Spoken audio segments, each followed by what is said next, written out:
Tutankhamun, one of the most renowned pharaohs in the world, and one of the most incredible treasures of ancient Egypt. For 3,000 years, he lay buried near the Nile in the famous Valley of the Kings.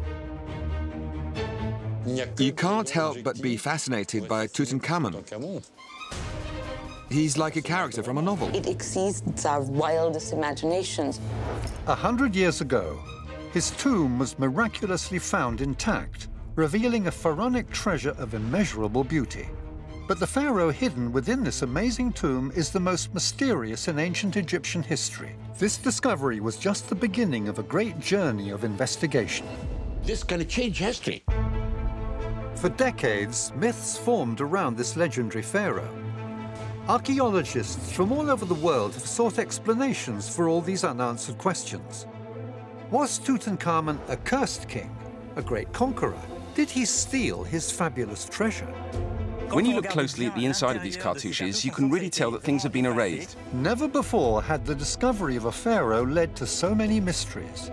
But we have examined each of the clues he left behind one by one, 33 centuries after his death.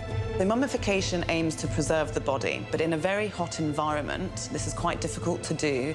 It's now possible to retrace his life from his incestuous birth to his death, which remains unexplained to this day. This is due to embalming fluid seeping into the crack. We've brought together the best experts from all over the world to review each of the theories, even the most improbable. Did a curse really cause the death of the first archaeologists? There were inscriptions, "Don't come in this tomb or something bad will happen to you." Together, our specialists will shed new light on the obscure past of King Tutankhamun, the most studied pharaoh in the history of archaeology.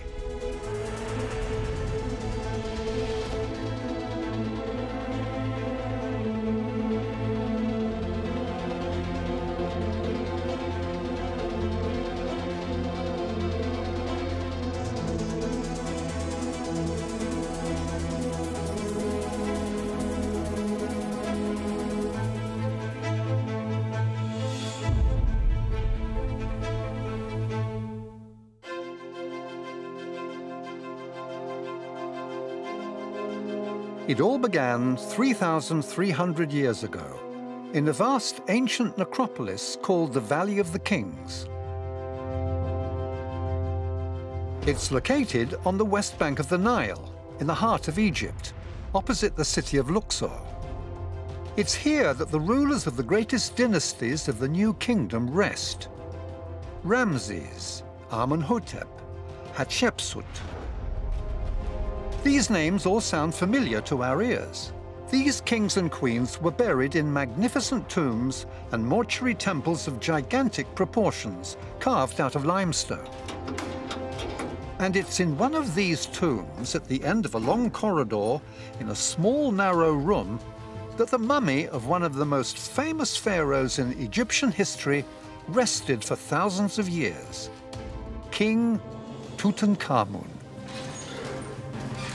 But the tomb we're now in is not that of the legendary pharaoh. It's a perfect copy, an identical reproduction of the king's eternal resting place. This is a very precise copy of the tomb of Tutankhamun. We have actually reproduced it at a scale 1:1. So if there is a spot here, if there is a crack, even this part with the dust, this is not dust that you can remove. This is dust that is there. It's printed. The result is incredibly accurate. But why reproduce the tomb of Tutankhamun a few meters from its original burial place? The reason, in and of itself, symbolizes the incredible aura of this mysterious pharaoh. Why we build a facsimile is important, because you are calling for tourism awareness, because now you don't want like 100 people entering the tomb at the same time. One guard is not going to be able to control everybody not to touch the walls or not to scratch it with their bag or so on. In the facsimile, people can actually interact with the tomb. I can actually touch it. I can never do that in the original tomb. So this kind of privilege It allows you to get even closer to your heritage than you would in normal stance. The copy exists to protect the real tomb of Tutankhamun, which is now deteriorating at an alarming rate, faster than any other in the valley. But why do so many people visit it? What makes the pharaoh Tutankhamun so fascinating in the eyes of the world? To understand this, we have to go back in time to exactly 100 years ago, when the door to the KV62 tomb was opened for the very first time. It's the beginning of the 20th century. Archaeologists have been working in the Valley of the Kings for decades. Among them is one man who is about to change the course of history. His name is Howard Carter. Howard Carter was an English archaeologist, and what he wanted, just as every other archaeologist working in the area wanted, was to make a spectacular discovery of his own. Howard Carter was convinced that there was still a significant pharaonic tomb waiting to be revealed, somewhere in the soil of the Valley of the Kings. In 1907, another archaeologist unearthed a small mysterious cache called KV54. Inside there were embalming materials, such as strips and cloths. Carter examined each element carefully. The face of a small unknown statuette and a gold ring caught his eye. On it, he deciphered a name, written in hieroglyphics. The name of the pharaoh Tutankhamun. For Carter, there was no longer any doubt. This meant at least one thing was certain. Tutankhamun had been buried in the Valley of the Kings, and until now, his tomb had not been found or identified. So Carter decided to go on a quest to find the missing tomb. One doesn't excavate to find objects, but to prove a hypothesis, to confirm it. Howard Carter's hypothesis was that the tomb of Akhenaten's successor, Tutankhamun, was somewhere in the Valley of the Kings. What's astonishing is that almost nothing was known at the time about the mysterious King Tutankhamun. He was the 11th ruler of the 18th dynasty and reigned for about 10 years. It's believed that he was perhaps a child, and that he was simply forgotten by history. Or was he deliberately left out of the history of the pharaohs? His reign is an enigma as far as ancient Egyptian history is concerned. Discovering his tomb would bring vital answers to the questions posed by the archaeologists. Howard Carter wanted to find the trail leading to this lost king at all costs. For years, he worked relentlessly on multiple excavations. He had the support of Lord Carnarvon, a rich English investor, who funded the archaeologists' research. But he was not the first to excavate the grounds of the Valley of the Kings. About 30 tombs had already been discovered in the decades preceding Carter's excavations. By November 1922, in fact, Carter had been working in the area for a number of years without really any great success. There were people who believed that the valley was exhausted. There was not going to be anything more to find. 5 years went by, and Carter still hadn't found anything. In 1922, there was no money left, and the archaeologists knew it. This dig season would be his last. And then, on that famous autumn morning, his luck would finally turn. On the morning of the 4th of November, Carter arrived at the hushed site and was told that the beginning of a step had been found carved into the rock. Howard Carter held his breath. He unearthed a second step, then 16 in total, which basically made up a long staircase which descended 4 meters underground. It led to a closed door held shut by a rope and a clay seal, untouched. Just like the tomb, perhaps. That would be remarkable. It was extremely unusual to find a tomb of any kind that was intact to any extent. Usually when tombs are discovered, pharaonic tombs are discovered, they've usually been robbed in antiquity, either reasonably near the time of the pharaoh's burial or perhaps in the later Greco-Roman period. What he did was quite surprising for that time. He closed everything up and sent a telegram to Lord Carnarvon saying, "Wonderful discovery, tomb, seal intact, awaiting your arrival." For several weeks, Carter awaited the arrival of his benefactor to proceed with the excavations. When Lord Carnarvon finally arrived, together they cleared the whole path and began to break through a second door. They didn't know it yet, but this door was in fact the last obstacle that separated them from the greatest discovery in the history of the Valley of the Kings. When that blocking was removed, Howard Carter and his team were able to look through to see what there was on the other side, and that is the moment at which Carter was able to see the beginnings of a tomb that was crammed full of objects, and that is when he is asked, you know, can you see anything? And he says, yes, wonderful things. Carter went from room to room and from one surprise to the next, finding an antechamber and an annex filled with various objects piled on top of each other, sculptures and jewels. Then this huge chapel that occupied the entire burial chamber, and finally a tiny room filled to the ceiling with gold. When he looked a little closer at what was in front of him, he realized that the royal name of Tutankhamun was pretty much everywhere. What Howard Carter discovered on that day in November 1922 was in fact a fabulous treasure, the complete funeral treasure of the king. I think that it's fair to say that even Howard Carter could not have expected to find what he did. For Howard Carter, this was the achievement of a lifetime. It was the fulfillment of a dream. To see such a tomb and the treasures inside, just, it exceeds our wildest imaginations. The press, who had rushed to Cairo, announced the news of the most amazing archaeological discovery of all time. From being an unknown ruler, Tutankhamun became an international star. But a few months later, the story took a completely different turn. Relatively early on in the process, some rather strange events occurred. On the 5th of April 1923, a few months after the tomb was discovered, Lord Carnarvon died. Some considered it to be the curse of Tutankhamun. And there are various strange stories that attach to the moment of his death. It's said that Carnarvon's dog died at apparently the exact same moment. All the lights went out in Cairo at that moment. That's all it took for the press of the time to go overboard and start basing their stories on ancient Egyptian myths. In the Arab tradition, there's always the curse of the pharaohs, Lanat al-Pharaon. In some cases in Egyptian tombs, there were inscriptions, don't come in this tomb, don't violate this tomb, you know, or something bad will happen to you. So then journalists started to notice these unexplained deaths. A few weeks after Carnarvon's death, financier George J. Gould succumbed to pneumonia shortly after visiting the tomb. Hysteria, strokes, pulmonary disease, suicides.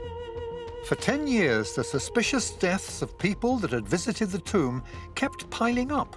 The father of one of the deceased explorers, Lord Westbury, threw himself out of the window. Journalists at the time said that his hearse had run over a child on the way to the cemetery. In their eyes, the cursed pharaoh had struck again.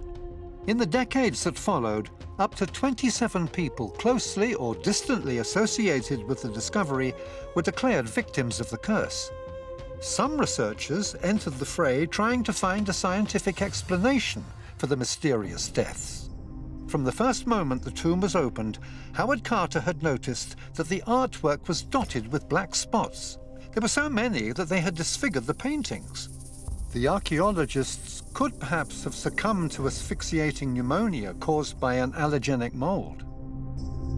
If you close a room for 3,000 years and you have a mummy inside this room, the mummy will make germs that you cannot see. Archaeologists in the past, they were in a hurry. They enter inside the tombs and they die. But what I do today, as an archaeologist, I open the tomb for a couple of hours until the bad air will go out and the fresh air will go in. Microbiologists have recently analyzed the black stains on the paintings in the burial chamber. They came to the conclusion that fungus had grown in the still humid air when the tomb was closed, but it's impossible for the parasite to have survived in a hermetically sealed place for 3,300 years. The myth doesn't hold up against scientific analysis. And the age at which the victims died equates in fact to the average life expectancy at the time, which was 52. Howard Carter himself died at 64, 17 years after the tomb was opened. So I think that this is a little bit of a story. It certainly sold newspapers, and even now people are obsessed by the curse of Tutankhamun. So Howard Carter may have warded off the curse. Since his death, no archaeologist that has visited the tomb has ever been associated with the curse again.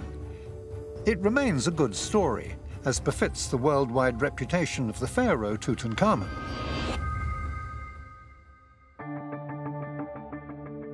A century has passed since the discovery, but even today, Egyptologists continue to visit the tomb to discover new secrets.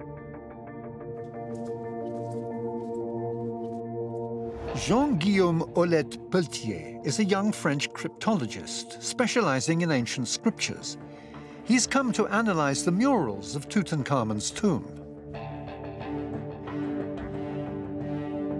The scenography and all the iconography we see here can be read just like a comic strip, moving from the death rituals and the embalming of the king to his arrival before the god of the dead, Osiris, in the underworld. The north wall displays 3 scenes that read from right to left.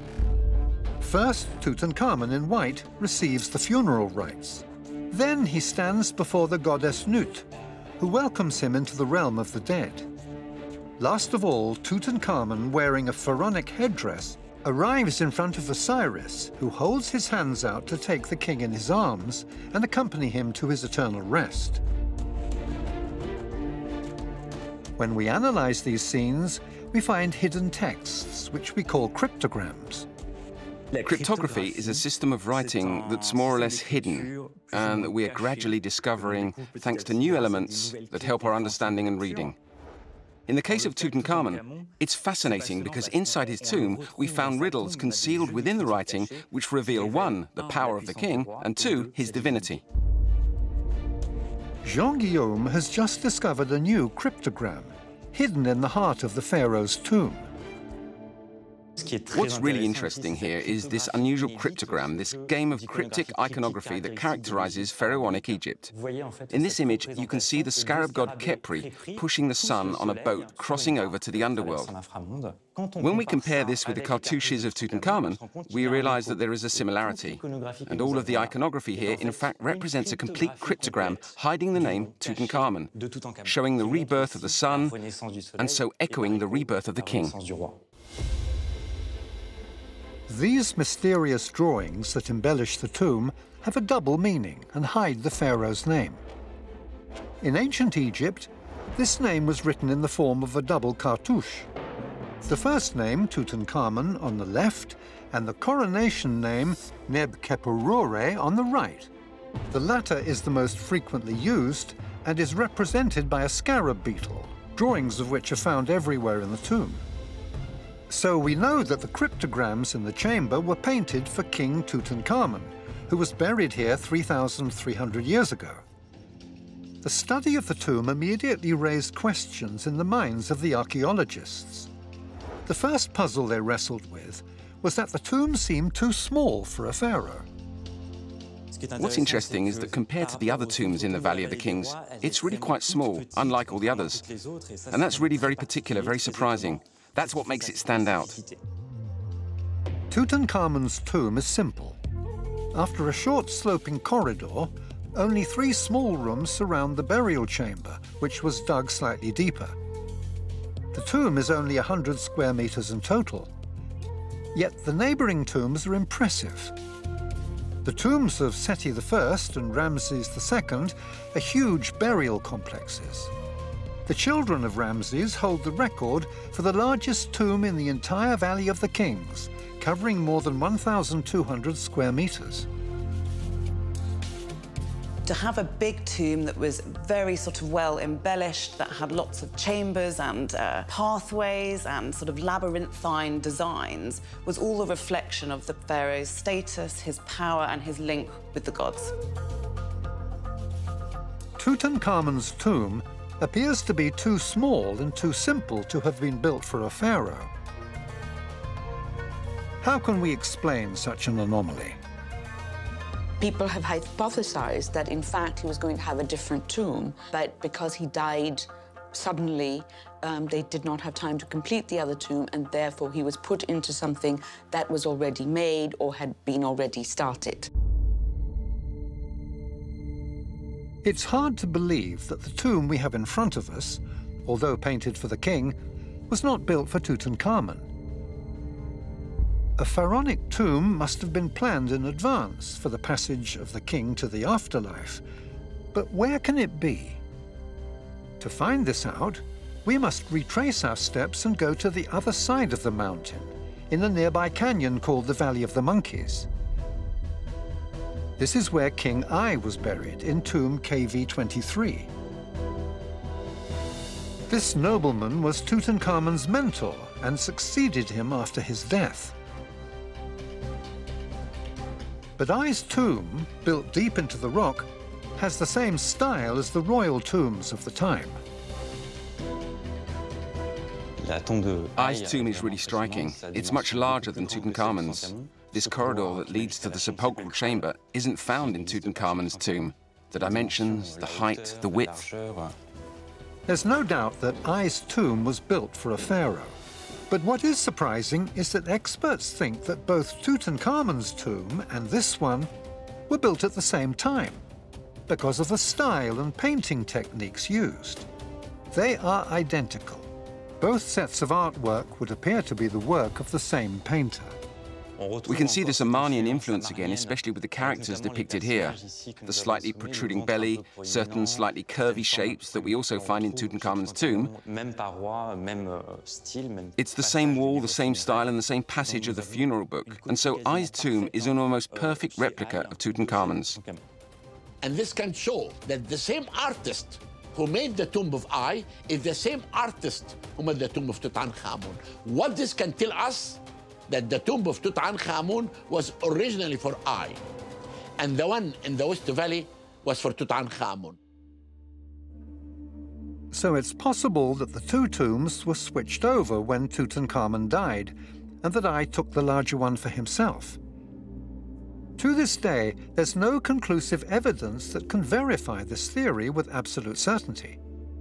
But it's the one that the majority of researchers hold.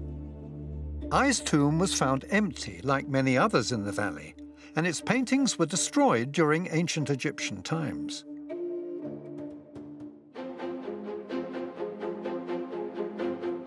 The fact that Tutankhamun's tomb survived for 3,000 years is a miracle.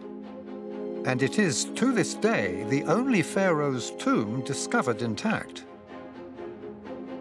The question, of course, is why wasn't Tutankhamun's grave robbed if everybody else's was? We can speculate as to why this was the case, but the most likely situation is that it was probably well enough hidden. To date, two explanations seem plausible. First, a terrible storm may have occurred shortly after the death of the king.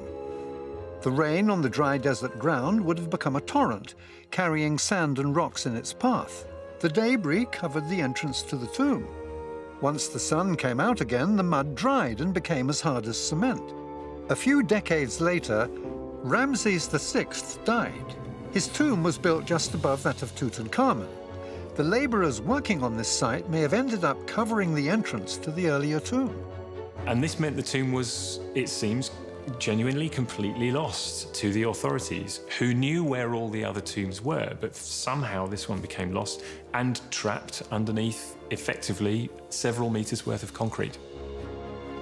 So it's pure coincidence that Howard Carter discovered the only intact royal tomb in the history of the Valley of the Kings, and unearthed its magnificent treasure.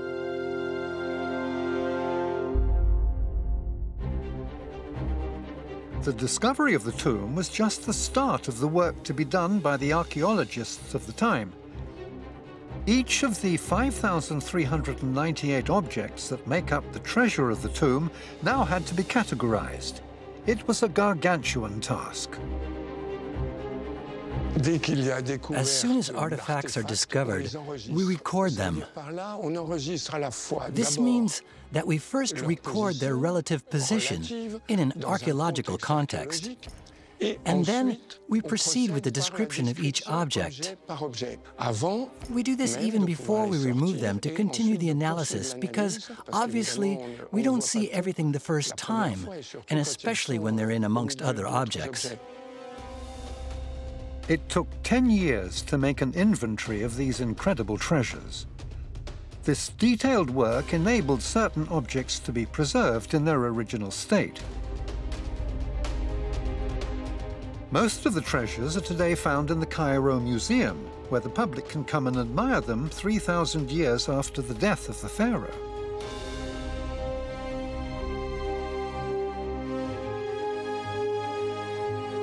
It's here that we find the most famous objects in the collection, like the statue which guarded the king's tomb, as well as the jackal representing the god Anubis. He was there to protect the entrance to the treasure room full of gold and precious stones, which were to accompany Tutankhamun into the afterlife.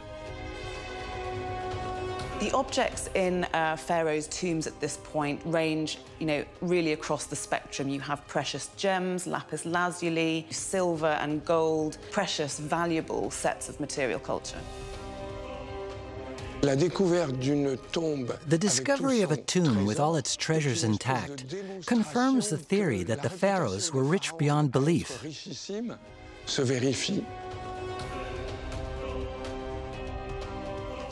If a king owned treasures like these after such a short reign, what would it have been like for kings as powerful as Ramses II or Amenhotep III?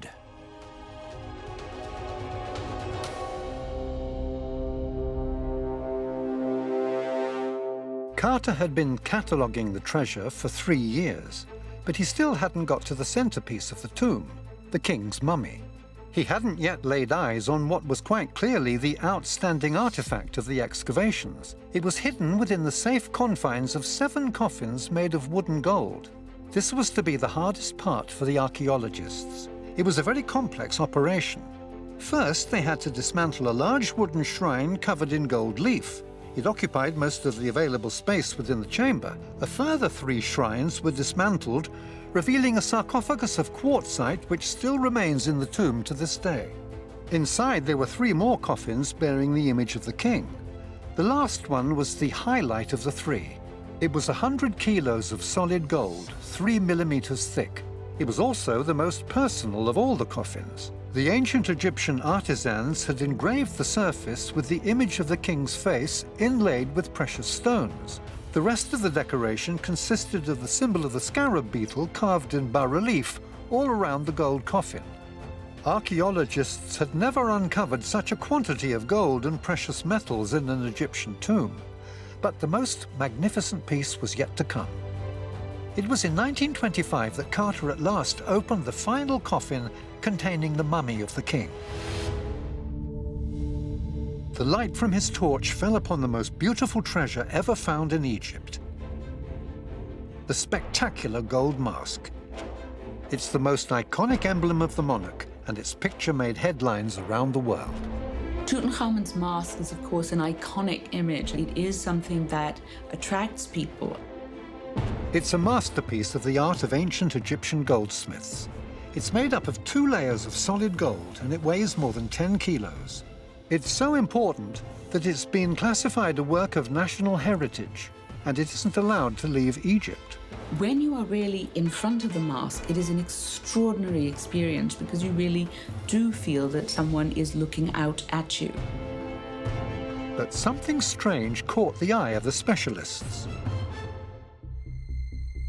The gold mask didn't appear to have been fashioned in the likeness of the pharaoh. So what's interesting is that we have the cartouche containing the name of the king Tutankhamun, which clearly shows that it was meant for Tutankhamun. But when you analyze the features sculpted on it, you realize that they are very feminine features, notably the lips and the eyes,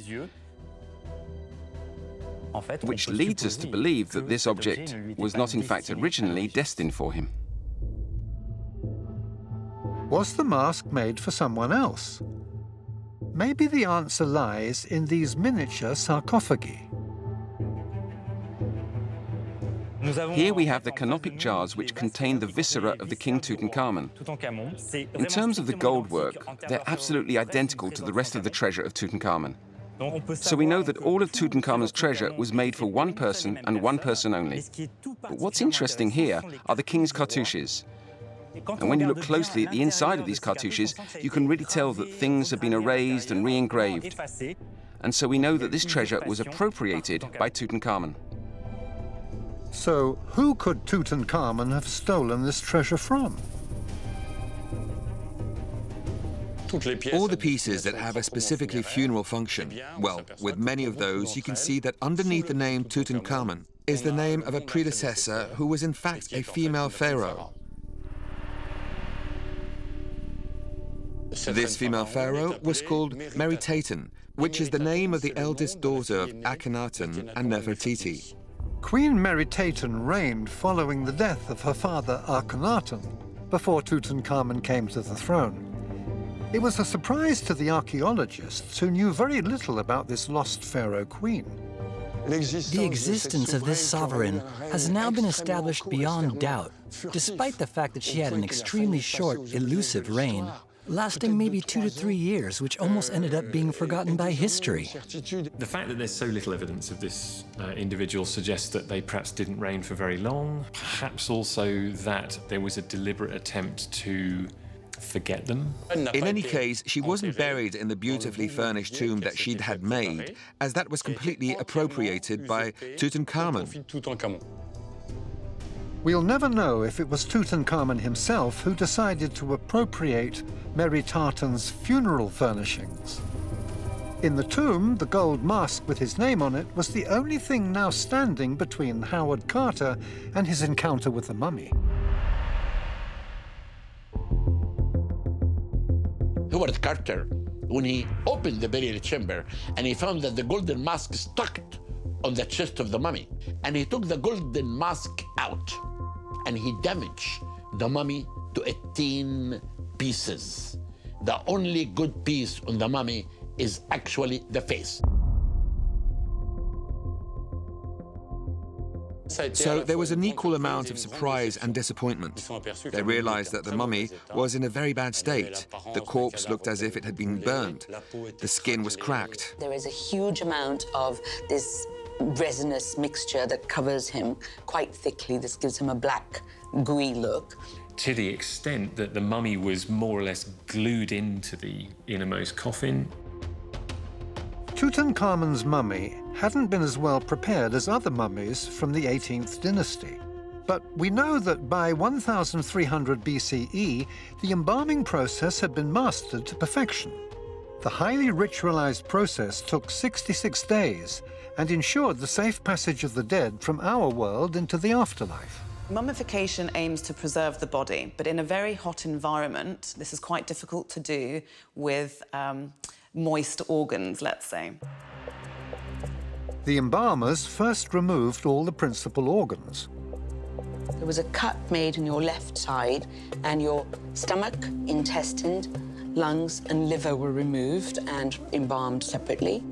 The body was then rinsed and washed using palm wine before being covered with a plant-based balm. And the whole body was buried deep in natron, which would pull out all the fat and the water, so you would be defatted and dehydrated. Then oils and unguents would be put on the body with care. The mixture formed a protective resin covering the dried-out skin. Then the body was wrapped in hundreds of meters of fine linen strips. Ultimately, you were completely wound up like a cocoon. And this is when you were really being transformed from a living human being into a deified, mummified body. When the process was carried out perfectly, it allowed the body to be preserved, its remains almost intact 3,000 years later. At the beginning of the 20th century, the delicate linen bandages were carefully removed so that scientists could study the bodies. But when Carter gently brushed Tutankhamun's mummy with his hand, the material crumbled to a fine dust, revealing cracked skin that looked as if it had been burnt. So what happened? It's possible that the mummy was embalmed using too much oil and then wrapped and placed in the tomb before it had time to dry. When these oils come into contact with air, they can set off a chemical reaction, which gives off heat. If that reaction occurs in a situation where the heat is trapped, in other words, by mummy bandages, then the temperature just goes up and up and up, and eventually to the point where the tissue can burn. It seems as though the mummy was put in the tomb, perhaps in a rush, before it was really ready. Despite the appearance of burns, the doctors at the time carried out an initial autopsy, which gave the researchers new clues as to what could have caused the king's death. Some of the bones showed incomplete growth, which indicated that they were dealing with the remains of an adolescent. This showed that the pharaoh Tutankhamun died young. So the next mystery was the cause of death. Several hypotheses were put forward regarding the early demise of Tutankhamun. There are many theories as to why Tutankhamun died so young. The question of Tutankhamun's death has really puzzled Egyptologists for a huge number of years. The possible causes of death are either an accident, an illness, or a murder. There aren't any other reasons for dying aged 19, so take your pick. In the 1960s, a group of scientists were the first to X-ray the mummy. The radiographs showed that Tutankhamun's body was in a very bad state, which gave rise to some far-fetched theories. People have suggested that he was kicked by a horse, that he fell from a chariot, that he was attacked by a hippopotamus. A small fragment of bone, which had become detached from the skull, caught the attention of the researchers. The radiographs of Tutankhamun's head had shown this blow to the head and a bit of bone that had been moved, and they thought that this is because he was attacked. Was this head injury, in fact, the fatal blow? Was Tutankhamun, in fact, assassinated? A definitive answer only became possible 30 years later. In the space of a few decades, technology had made great strides, and scientists were able to go much further in their analysis of the mummy. X-ray is not really enough. It doesn't give you any information. But with CT scan, it gives you 1,000 photographs, and this is why I decided to scan the mummy. In 2005, Egyptologist Zahi Hawass carried out a scan of the mummy using a CT scanner. This method is used by archaeologists all over the world. The National Institute of Archaeological Research uses a CT scanner to examine all sorts of objects found during digs. Computed tomography, or CT scanning, is a medical imaging technique which pretty much everyone's heard of, in which the patient passes through the scanner and it allows doctors to see inside a body, and it's used in the same way in archaeology. In the case of a mummy, what the CT scan can do is provide information about what's inside without having to access it manually or physically. So it's potentially much less likely to damage the object that is being studied. This technology allowed us to get a complete overview of the king's body in a series of 2,000 images. We asked some experts in this technique to analyze the historic scan. The skull had remained a mystery for 40 years, and now we finally have access to a complete overview of it. The sagittal section is very interesting, as we can see all the details of the bones of the face and the jaw. Here we can also see a slight prognathism of the jaw. That's to say that the teeth stick out slightly. These images are very interesting as they allow us to determine the age at which the subject died. The detailed observation of the scans confirmed that the king had died young at the age of 18 or 19. But how did he die? The new images of the skull showed no signs of fracture or brutal trauma. The small fragment of bone that had shown up on the first X-rays had in fact shifted after death, perhaps during the embalming process. The verdict was that Tutankhamun did not receive a blow to the head. I found out that actually he was not murdered. And that was really very important, because this can change history. But what was the cause of death? Could the multiple fractures be explained by an accident? It's difficult to be completely sure, as the remains have been handled many times over the last 100 years. There are parts missing, as you can see, like the right collarbone. The left kneecap's also missing, and there are dislocations visible on the left arm, and also on the right elbow there are fractures, which have certainly been caused by the fact that it was handled so many times. Here it's interesting because you can see different transverse fractures in the femurs and tibias. We can't say exactly when these fractures took place, but we can surmise that as there is no sign of healing, they must be due to the handling of the mummy. However, this fracture is very interesting because it's caught the eye of many different scientists. Can we have a more detailed view? Yes, I've got a more detailed picture. There you go. Ah, yes.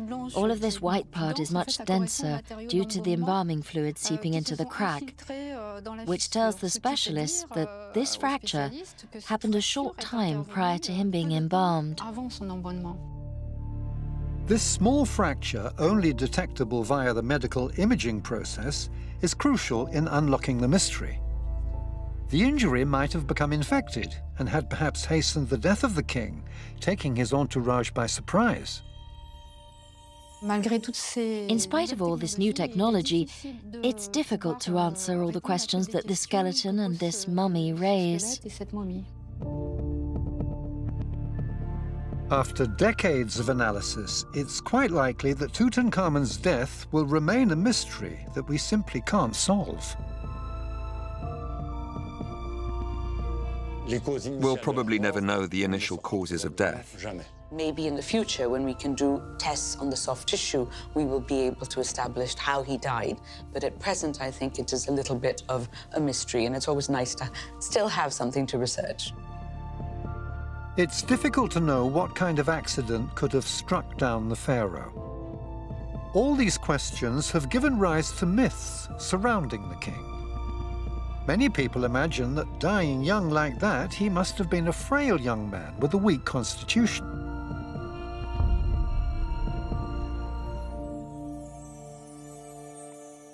To save the tomb from the ravages of time and tourism, the Foundation Factum Arte carried out a complete digital documentation of the funeral chamber. The team developed a high-precision 3D laser scanner. It's placed a few centimeters from the wall, and it's capable of documenting the most minute irregularity in the surface. There is a red line that is a laser that projects on the wall. And what happens is that the two cameras, they are not documenting the wall, but rather documenting the movement of this laser line on the wall. And you can see that here. This white line here, it's taking the exact shape of the surface it's moving on. For this scanner, it takes 1 hour to scan an area of 48 by 46.8 centimeters. So for 1 meter squared, you're looking at 6 hours. The scan of Tutankhamun's tomb takes several weeks, even though it's one of the smaller tombs. The larger ones would require several years of work. The results are amazing. Combining this technology with a high-definition photo of the paintings gives us a digital copy of the contours of the tomb. Where this is the color, and this is the 3D. And then you could put them together in here, and you have the color and the 3D. Understanding how high this resolution is basically the difference that the human eye cannot make.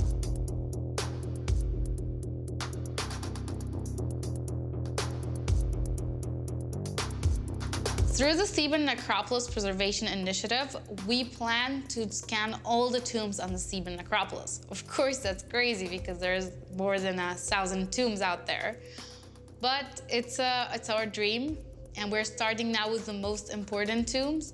And the goal is to train more people, so the more people we can train, the more this dream can actually become a reality. It's the most precise project ever undertaken. A copy such as this can be stored digitally and preserved for centuries. But for a tomb as well known as that of Tutankhamun, the team has gone one step further. They are recreating an exact replica of the tomb that will be available for the public to visit. In Madrid, at the Factum Arte HQ, the contours are reproduced using a laser cutter on 3.6-meter high polyurethane panels, the same height as the original tomb. At the same time, the paintings are printed onto an adhesive surface specially created for the replica, an acrylic mixture that's slightly elastic so that it can mold to the contours of the plaster without cracking. The different printed sheets are perfectly lined up, then sealed using a vacuum process which sticks it to the surface. This 4-ton creation was then installed at the entrance to the Valley of the Kings, near to Howard Carter's house. Today, the Egyptian government limits the number of visitors to the original tomb to 200 people a day. The replica is an alternative solution for tourists, and perhaps a better way of protecting the king's tomb.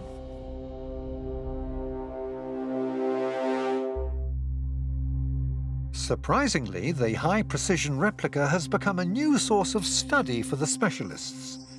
It's quite possible that 100 years after it was discovered, the tomb still has secrets to reveal. The scans that we have done have helped scholars do some research. And one of those scholars was Nicholas Reeves. He has noticed that in the 3D scans, that this area goes down a little bit. He thought, because there were some inclinations in this area, that it would be a door.